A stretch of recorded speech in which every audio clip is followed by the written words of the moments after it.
vision for shared prosperity for every man, woman, girl, and boy in Dominica. Yes.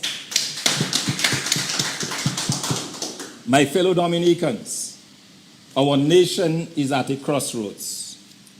Our healthcare and education systems are crumbling, with horror stories mounting daily. Garbage disposal is mishandled, choking our communities. Our environment and precious resources are plundered by foreign interests under the guise of development. Our farmers are desperate for support, and our youth are fleeing our country in droves, seeking opportunities abroad because their dreams are stifled here in Dominica. Our public officers, police officers, fire officers, doctors, nurses, national employment workers, and our school teachers are serving us courageously, but with shrinking real wages, are finding it increasingly difficult to make ends meet. Our truckers, heavy equipment operators, our masons, carpenters, and unskilled workers alike look on helplessly as the jobs that they are qualified to undertake are being snatched away from them on an almost daily basis. Of course, we cannot forget our private sector businesses and workers that are here today and gone tomorrow, like an ever-shifting cloud of dust over a barren land. The cost of groceries, electricity, internet, they're all so high that all of us are crying on an almost daily basis for help. Only the salaries of the ministers and the Prime Minister, it appears, that are increasing, while all others are stuck. Our civil servants have not been appointed into positions as permanent teachers or police officers. Their talent and sacrifice often taken advantage of and for granted.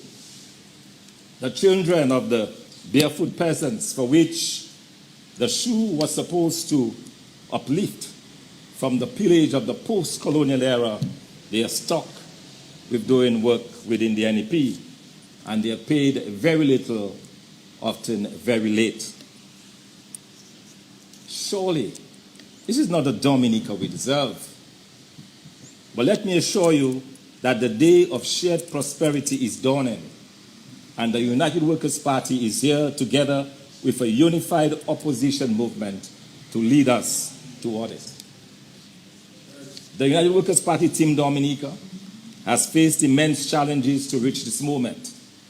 We have navigated internal leadership transitions and relentless attacks from a corrupt government determined to silence opposition voices. Our leaders and members have been arrested and thrown into jail and before the courts, but this has only strengthened our resolve. But the night of weeping is over, and the joy of a new dawn bringing in the better days is quickly approaching. Amen. We are over the worst, and today I declare that the United Workers' Party Team Dominica is united and ready to deliver on the vision of shared prosperity for all of Dominica.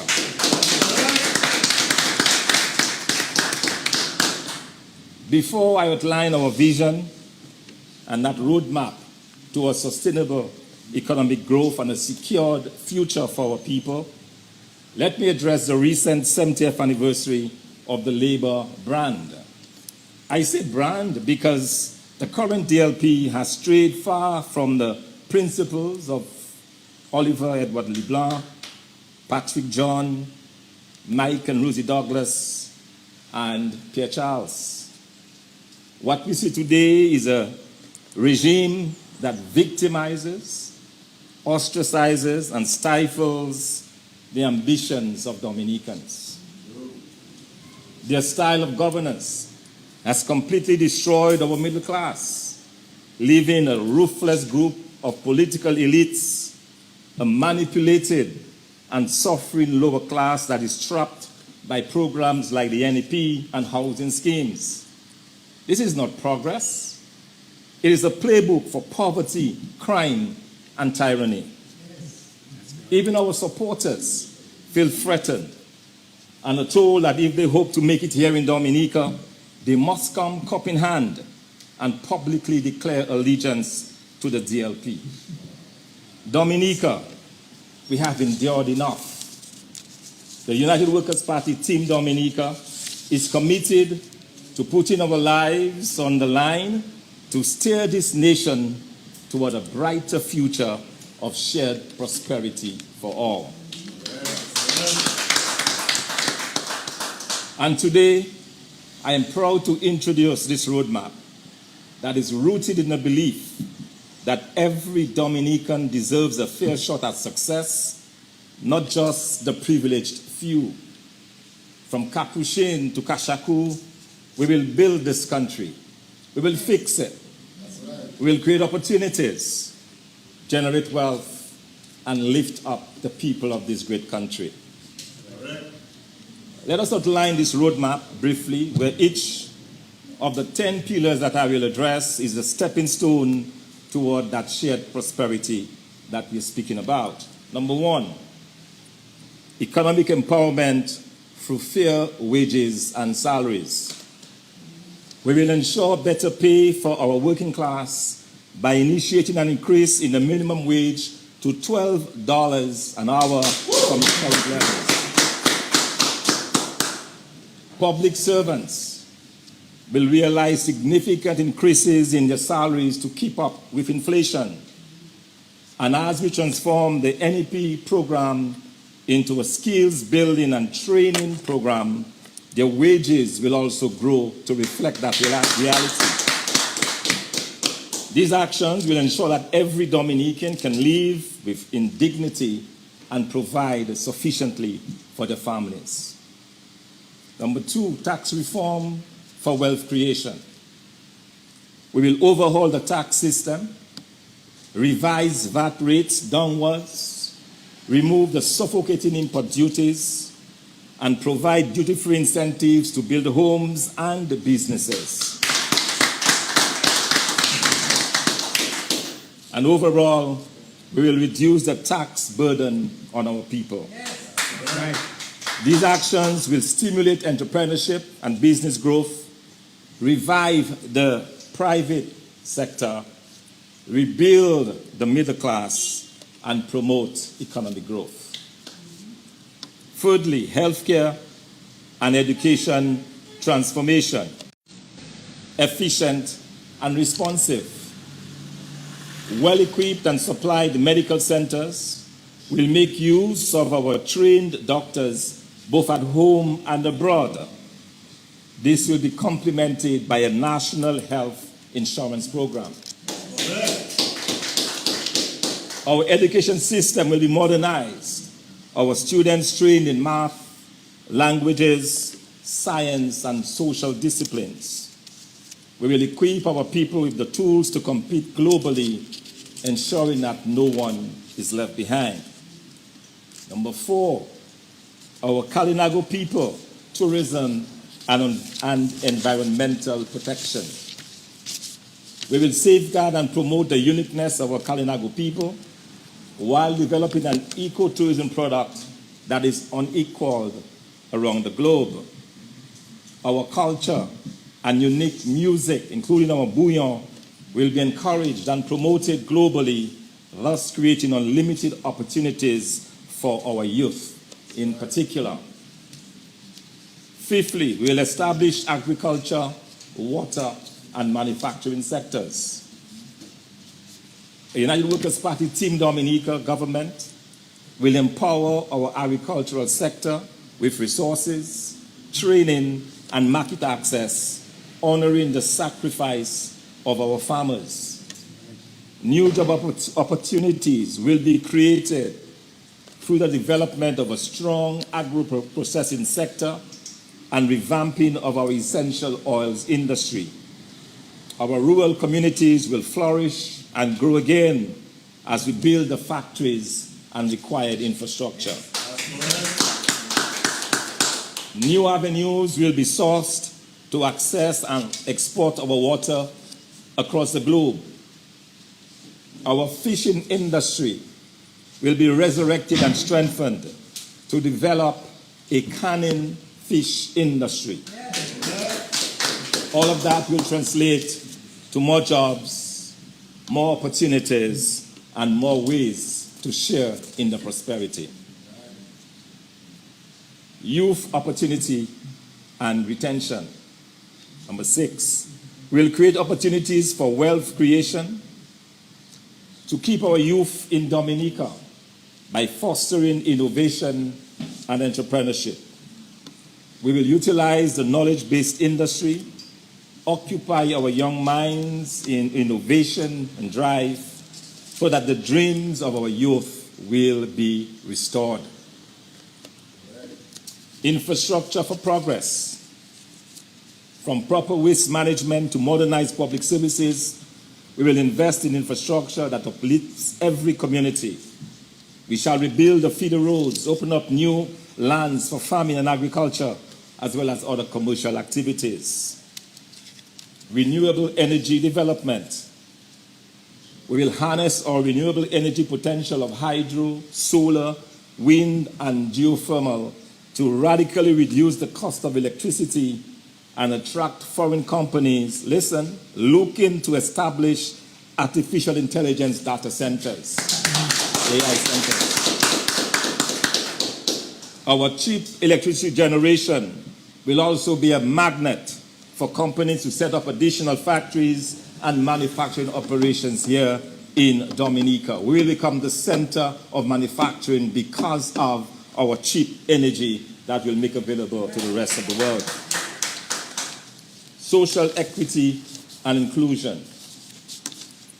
We will dismantle manipulative policies and build a society where every Dominican has a voice and a stake.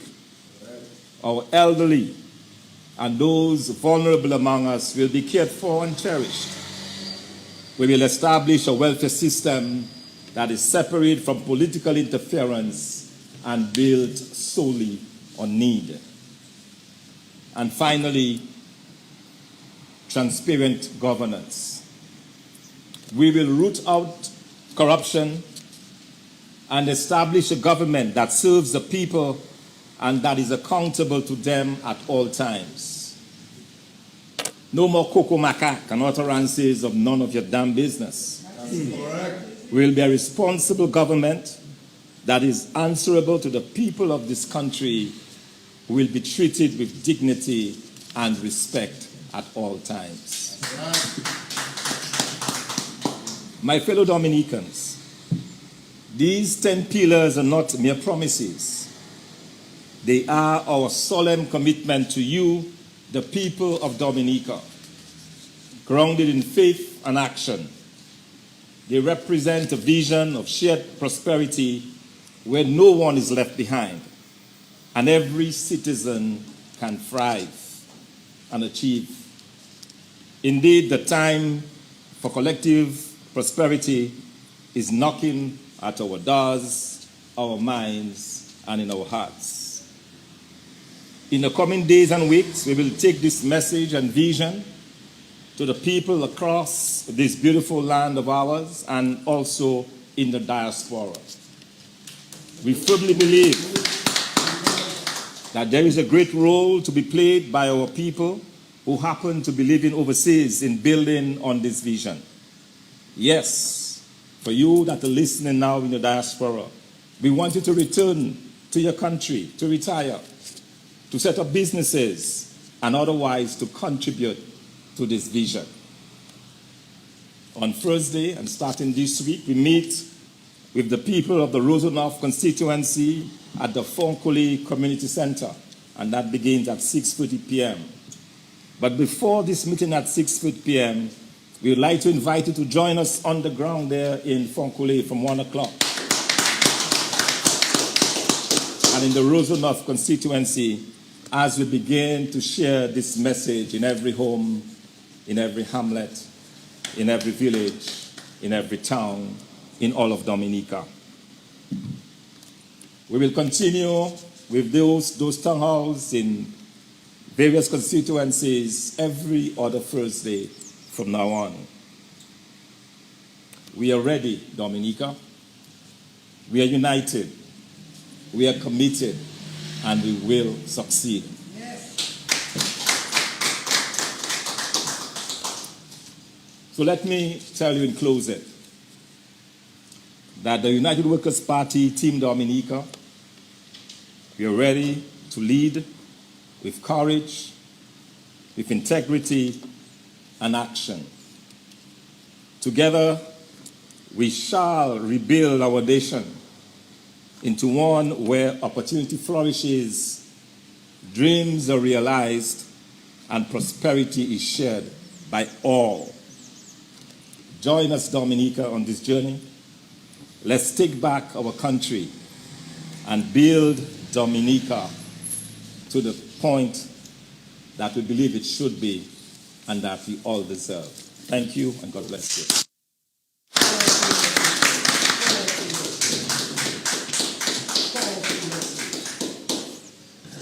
Thank you, Dr. Thompson Fontaine, and you've heard it.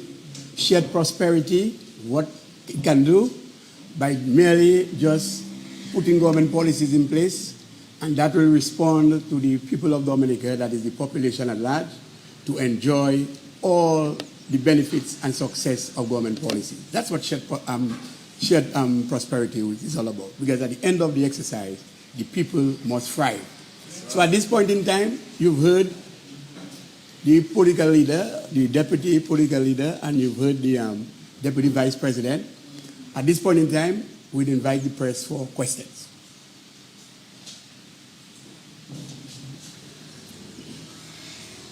Yeah, my question obviously is for Dr. Fontaine.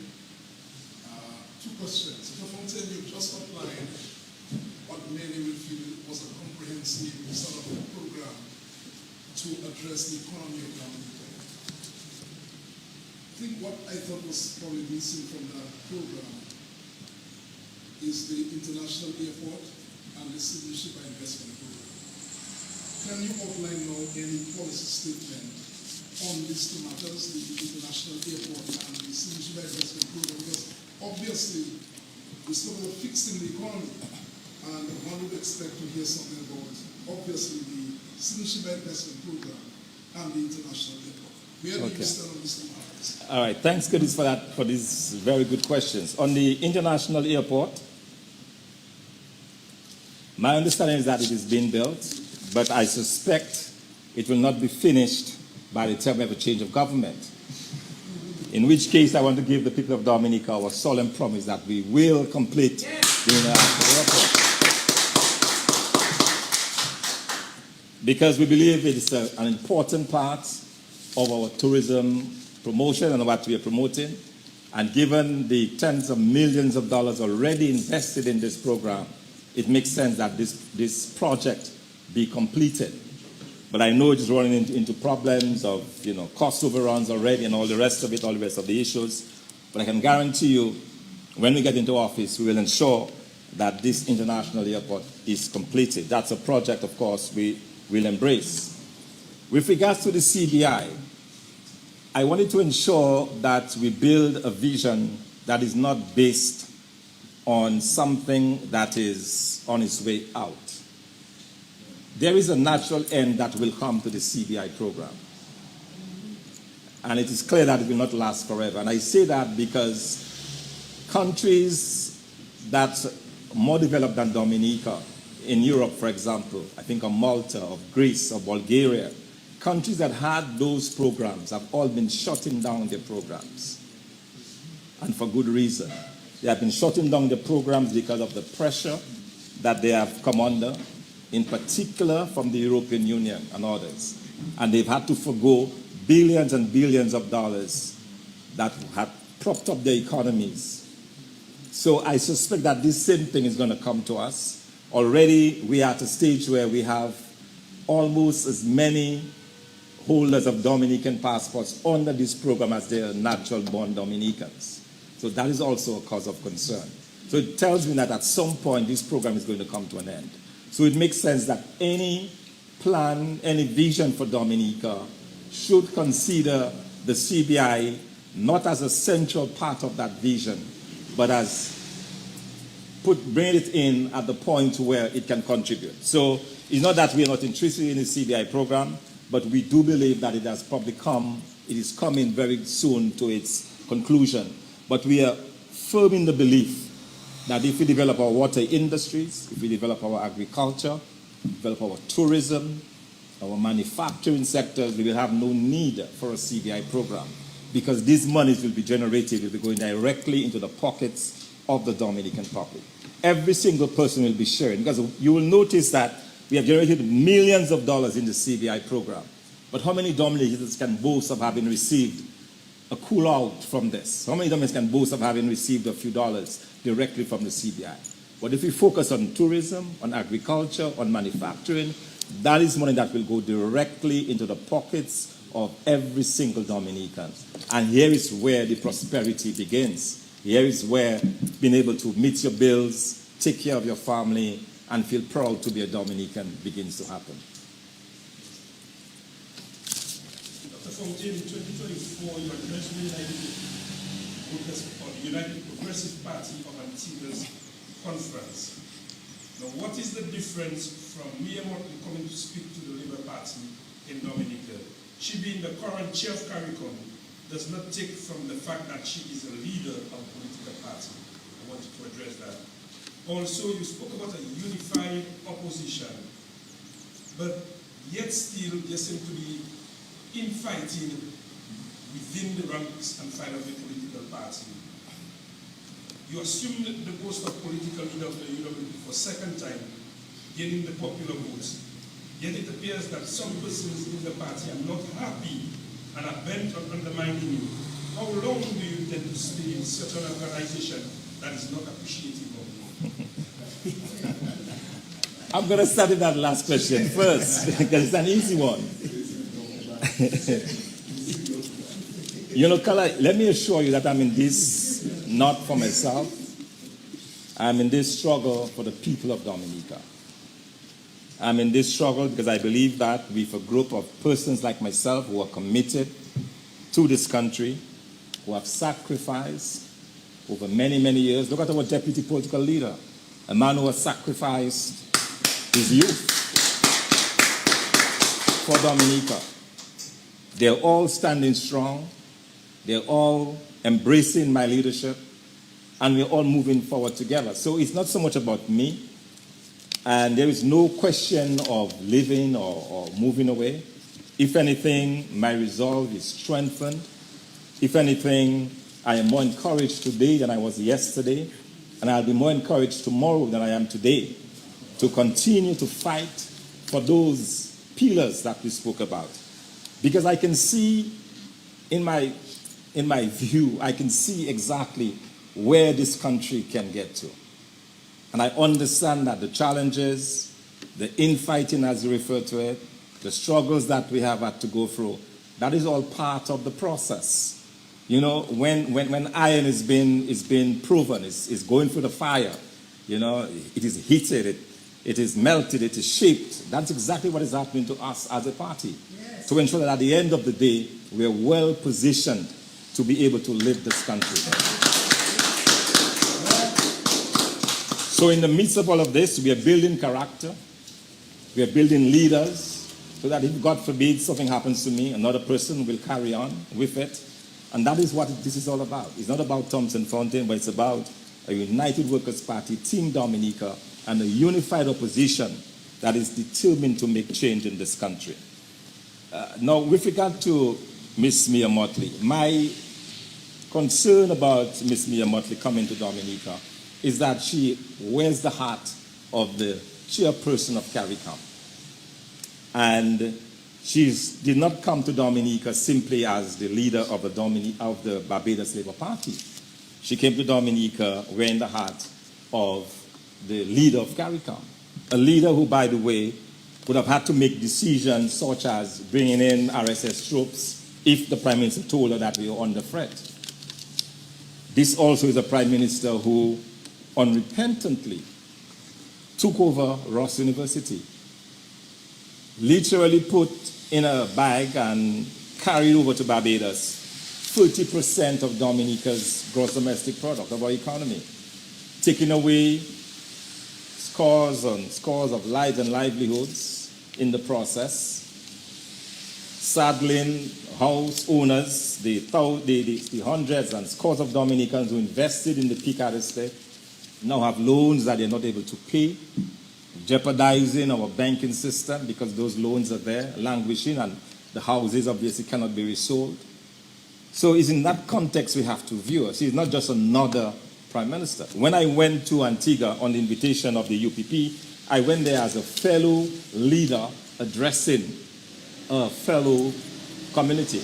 This was not a national rally. This rally was a Labour Party affair, and I felt that as the prime minister and as the leader of CARICOM, she should have abstained from coming into Dominica. But she came, and we're happy she came because she spoke truth to power. That's correct. You know, she made it very clear to the prime minister that it is not acceptable that he should keep taking away jobs from the people of Dominica. So in that sense, you know, what was probably meant for another purpose turned out good. And I hope the prime minister got the message that was sent clearly from the prime minister of Barbados that things are not right in Dominica and that he needs to do better.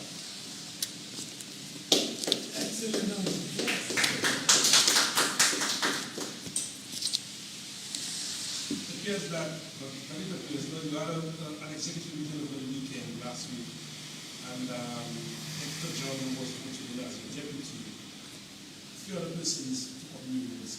Can you please tell us about them? Also, you spoke again of a unified opposition, and you spoke about your 10-pillar plan that if elected to government, and if in inverted commas, would you be in a position to tell the Dominican populace which are the seats that you would be able to take to form a government whenever the elections are called? All 21. That's correct.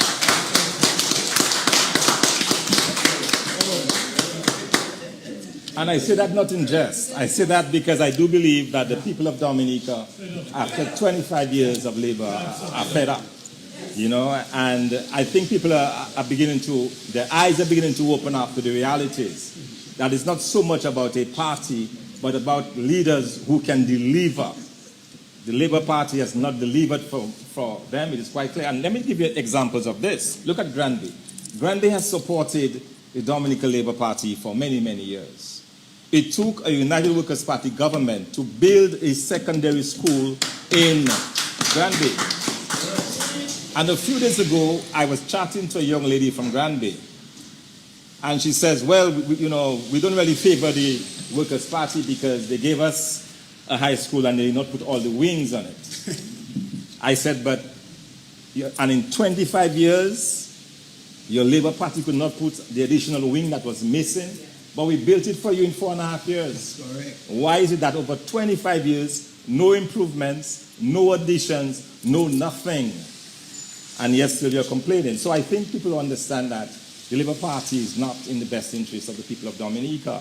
And even where they pretend to have strongholds, just take a walk. I mean, I can't pass by the Granby bus stop without being stopped and say, when are you coming to Granby? You need to come up and talk to our people. You know, it is clear to me that the Labour Party supporters in Dominica are fed up and they're looking increasingly to us in the opposition to bring that change to Dominica. And rightly so, because who can dispute a vision where everyone can now have an opportunity to find work, where our young people don't have to run overseas, where they can stay in Dominica, develop their talent, develop their skills, find good paying jobs, drive around in the car that they want, have the homes that they build themselves. Who can dispute this? And I believe at the end of the day, that vision that we have for the people of Dominica will filter through. And that's the reason why I said all 21. But I firmly believe that given the chance and given the rigorous activities that we are about to undertake in bringing this message and vision to the people of Dominica, that we will stand a chance of winning all 21 constituencies. And if in case we fall short, we will still form the government so that we can ensure that that vision goes forward. With regards to the party, yes, we had two individuals because we had two resignations previously.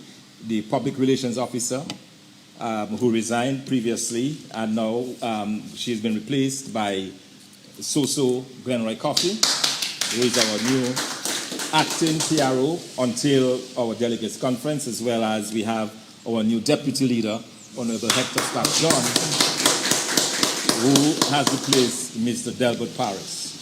So the party, we are moving forward, we are moving ahead. Dr. Fontaine, will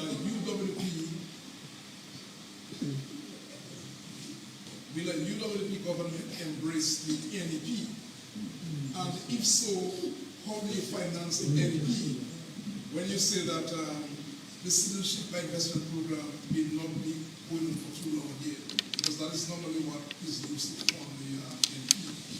And the other question has to do with the court case that the UWP launched in the court against the citizenship by investment program.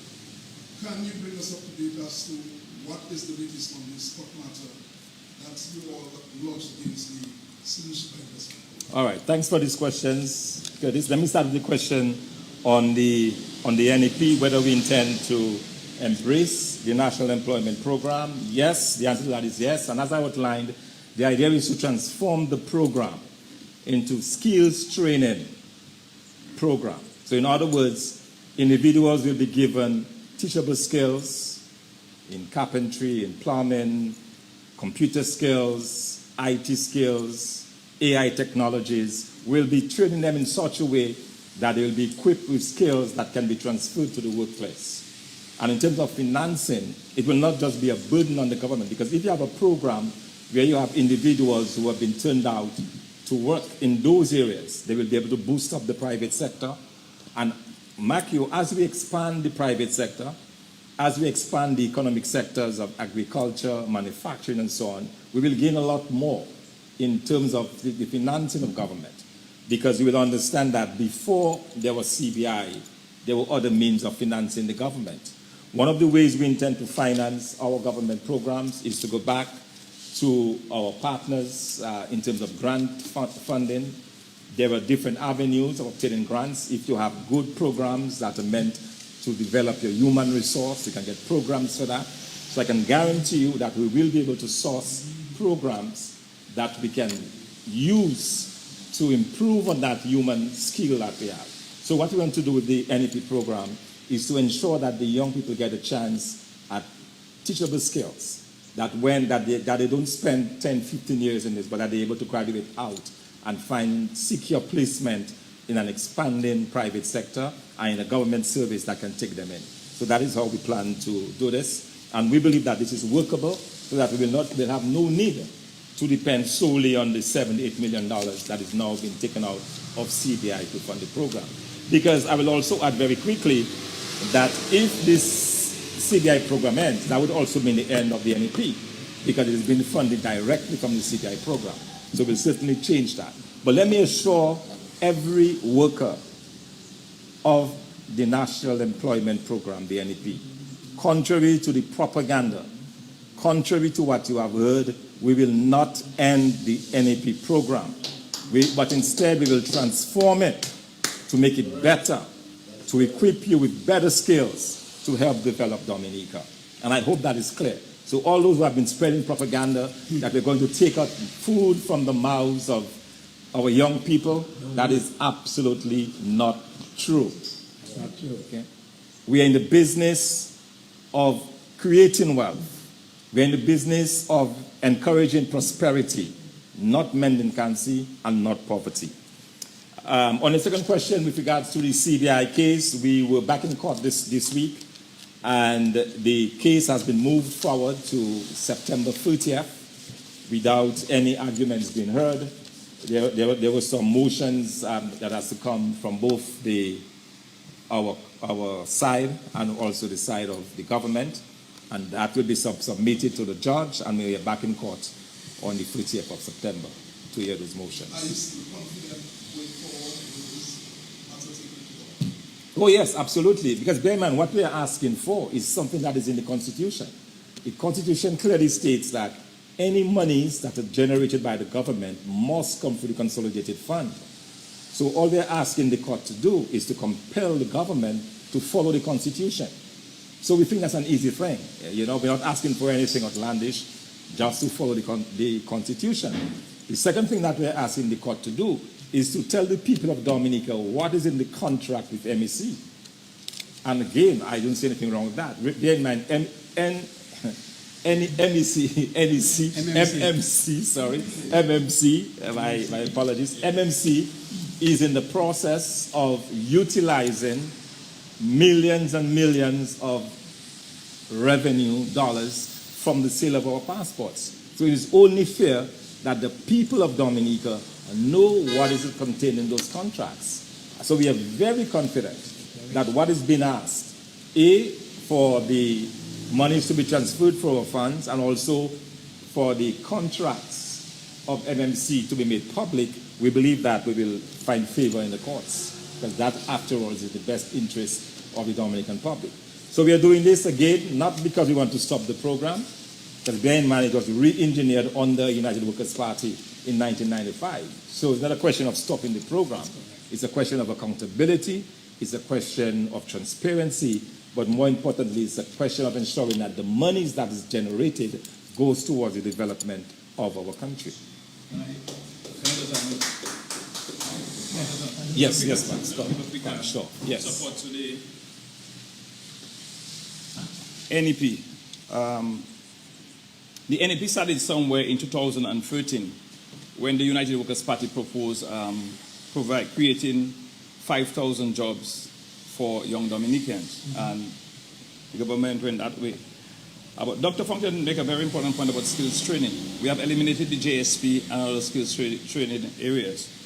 On several occasions in Parliament, I made recommendations to utilize the Nima Comprehensive Secondary School building as a youth skills training center for young people, empowering young people in culinary arts and everything. So the United Workers' Party will look towards doing that.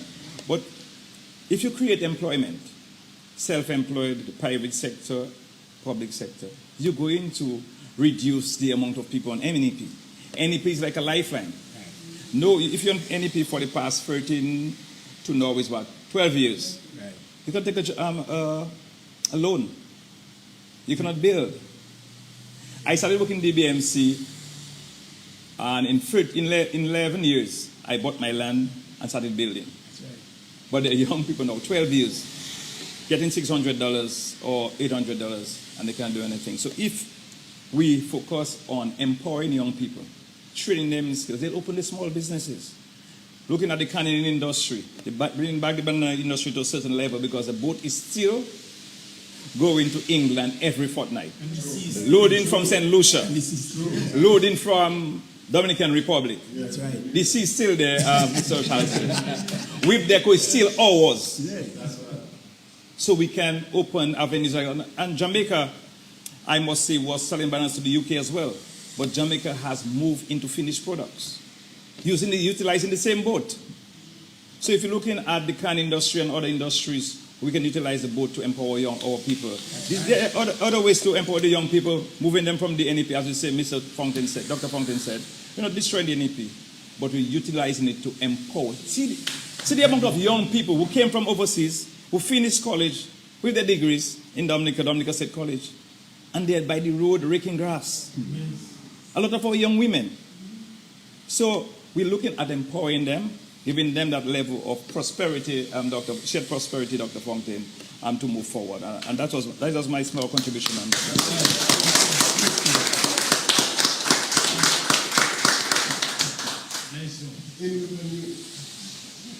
Dr. Fontaine, good morning. Sorry for my lateness. Doctor, it appears, or it is the fact that politics has become very transactional. So you need to give something to get something. You have a carrot dangling in front of you, so a lot of people will take the carrot because that's what they're looking for. How do you and to combat that kind of problems in Dominica? All right. So that's an excellent question. It's something that we have discussed, that we have been trying to find out the best way to do it. Because as you said, it's very tempting. It's very tempting. Someone has nothing. He said, I'll give you $500, vote for me. And in that moment, they can easily forget, accept the 500, put the vote in, and then they're back to where they were. I think the challenge for us is to be able to go to these individuals with a compelling message that when we are in office, our efforts will be focused at giving them the ability to fish. In other words, we're empowering them to find the work that they need, to find the opportunities that they desire. And in so doing, they don't have to have a one-time payout. Okay? They don't have to receive a fish around election day. But so that is the challenge that we have. And that's the reason why, in terms of our messaging, we plan to go to every, like I said, every house, every village, every town, every hamlet, all over Dominica with that message. Because we believe that if we can look the people of Dominica in the eye and explain to them what we're about, explain to them in very simple terms, including in our patois, how we intend to develop this country, we believe that we can sell this message.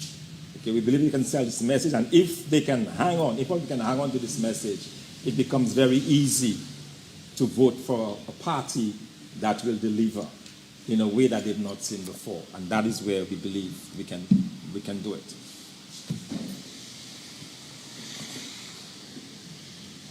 I'm listening to you, Dr. Fontaine, and talking about going to various hamlets and sending a message. However,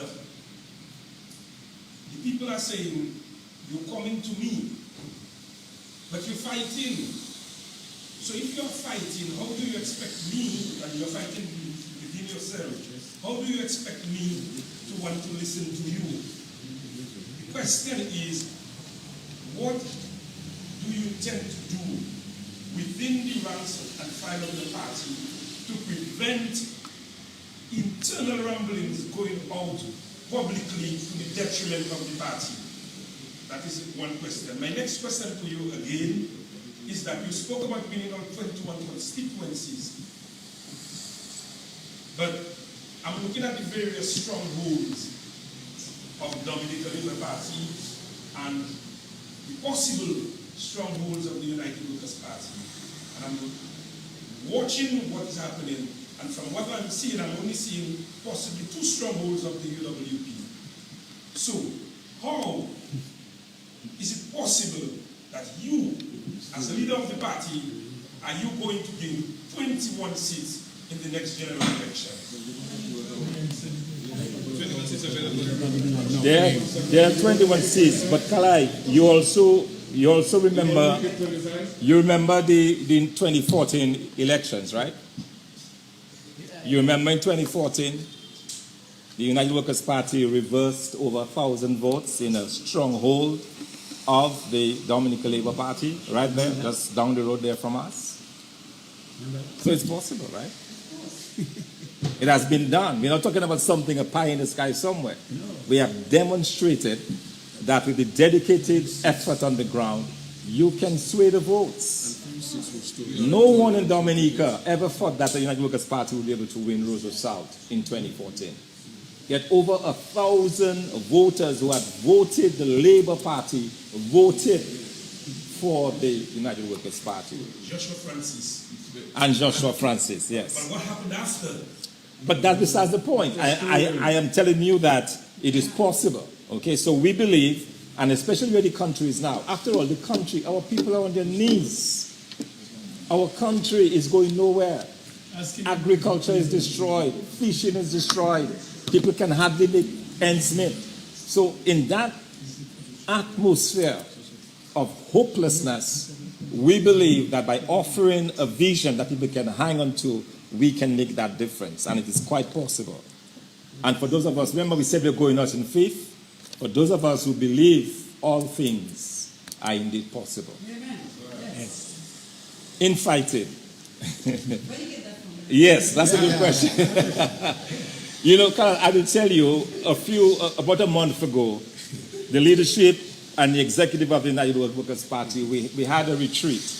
And that retreat was one of self-inflection, a retreat where we agreed that, after all, we're in this not for our own making of our own reasons, but we are there because we believe that the United Workers' Party is the best alternative government for this country.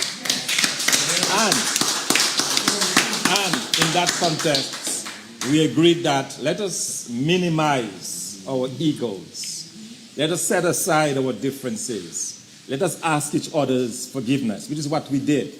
So I'm of the firm belief that based on what happened a month ago, we are continuing to build. It does not mean that we're not have squabbles. If tonight you're going past a house and you're, husband and wife arguing, you don't think that they're going to divorce the next day, right? It's just that sometimes you have your arguments and so on. The important thing is that we believe that we are in a place right now where those struggles, those challenges are behind us. As I said earlier, that's a thing of the past. Our focus now is on what we can do for the people of Dominica. Yes. And we have the skills, we have the people, and we have the desire to do it, and we will. You said it's something of the past, but you had a meeting this week. Yes. And the vibes was not positive. The former Prime Minister was going one way. But again, you are aware that the former Prime Minister was going one way. No, not one way. I am aware that the former Prime Minister was giving his honest opinion of what he felt, and that is what mature grown-ups do. When we meet together, we talk and we discuss. Yeah. That's it. But somehow to think that is a derailment of our spirit and of our desire is false. No, that's not going to segue us. We are stronger for it, Kalai. I told you about going through the fire. Iron can withstand centuries because it goes through the fire. And we've gone through the fire and we will stand for centuries. Yes. No doubt about it. Okay?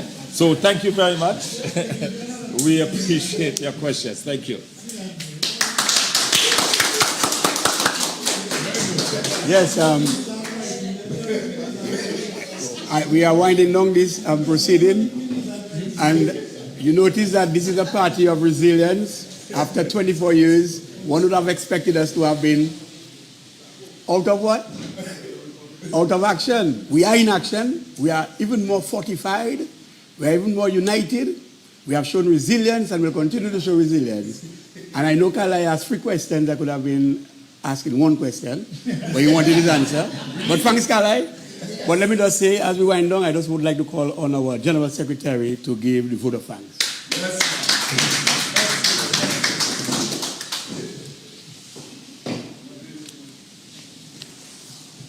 Thank you, Mr. Piaro, our political leader, deputy political leader, vice president, the assembled members of the media. The United Workers' Party has just expressed its vision, shared prosperity for all Dominicans. Yes. And I think it's really opportune. The last question that was asked and it brought in the issue of retreat. I want to say here that the United Workers' Party has retreated or has been in retreat. We retreated at Jungle Bay 4th to 6th of June last year. And that was to regroup and to get our strength, get our faculties together, get our programs together. And you heard it outlined this morning. It took us all the way from June till now. And we have retreated, and you heard the leader. Our last one was a spiritual retreat. So we did the terrestrial, we did the physical, and we did the spiritual. Now, the United Workers' Party is declaring that it is advancing and doing the right thing.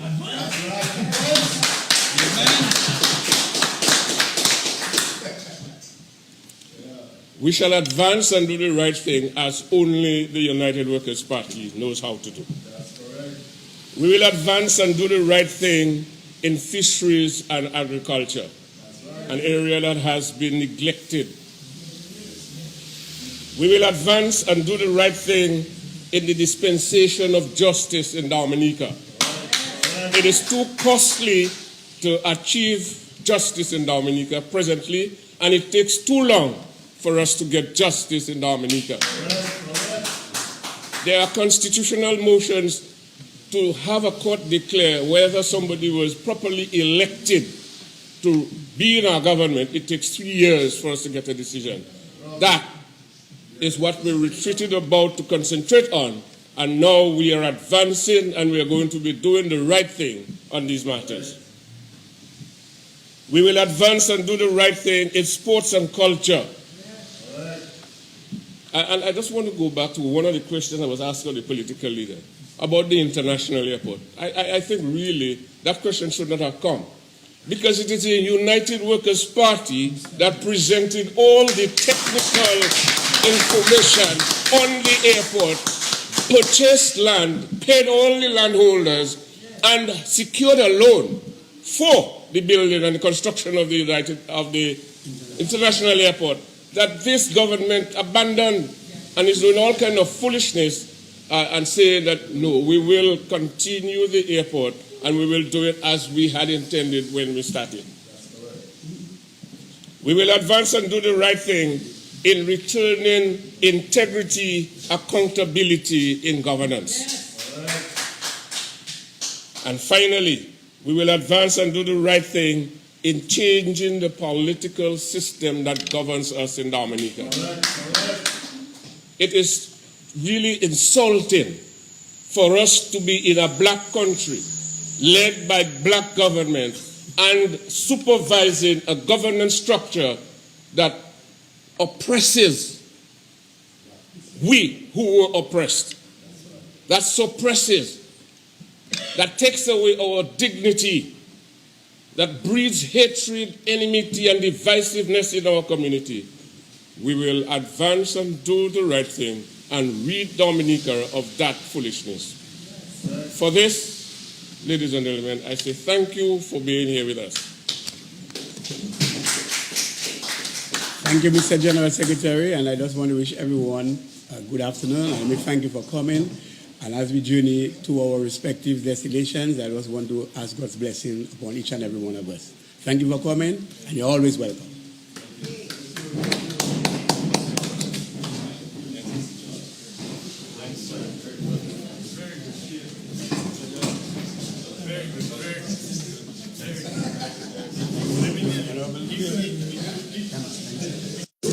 This was the UWP Team Dominica press conference. Prosperity for all Dominicans. This live was once again brought to you by Emonews and team Emonews. Thanks for coming and thanks for joining.